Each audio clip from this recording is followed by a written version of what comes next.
It is important to be familiar with the inside of an electrical panel so that the different components and their roles can be identified in order that daily operational monitoring of a pumping station's parameters and energy efficiency can be undertaken. We are going to describe the different components inside an electric panel. First, it is necessary to protect the electrical installation against an overload or a short circuit. An overload, also called overcurrent, occurs when equipment requires more power than normal, thereby causing a slow warm-up, possibly leading to deterioration of the installation. An overload can be detected and halted by a thermal relay. A short circuit is when there is a sudden increase in input power by the circuit. It causes considerable warming, which may lead to the melting of conductors. Now, this can be detected and halted by a magnetic relay. Components that can detect and halt both an overload and a short circuit exist. These are called fuses and circuit breakers. The range of fuses is very diverse and can be used for numerous requirements in an electrical circuit. Now, to protect the circuit, worn fuses need to be replaced with new ones.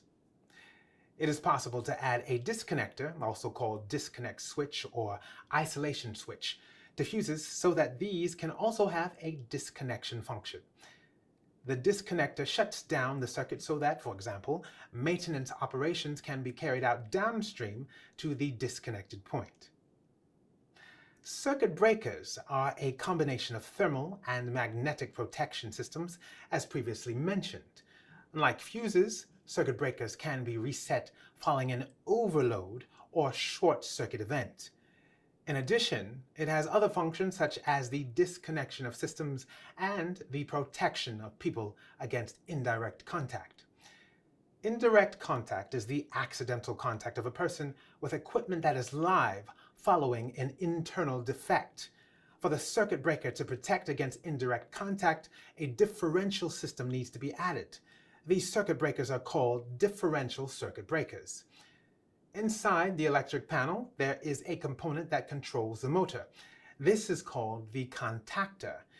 It allows electricity to pass through the pump's power supply circuit, or it interrupts it. In addition, other electronical devices can be found inside the panel, such as starters and frequency converters. A starter reduces the overcurrent that occurs when the pump is started up. And indeed, instead of starting up instantaneously at its nominal speed, the pump starts up progressively by following a fairly high acceleration ramp set by the starter. The frequency converter can vary the pump's motor running velocity. It is therefore possible to adjust the pumping station's flow rate and discharge pressure to meet the variations in drinking water demand during the course of a day. And lastly, capacitors can be found in an electric panel. A capacitor is used to stabilize power supply to an electrical circuit because it loses its charge when there are dips in voltage and increases its charge during voltage peaks.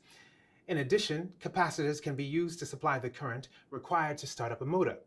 This is an essential component to improve a pumping station's power factor that contributes to increasing pumping's energy efficiency.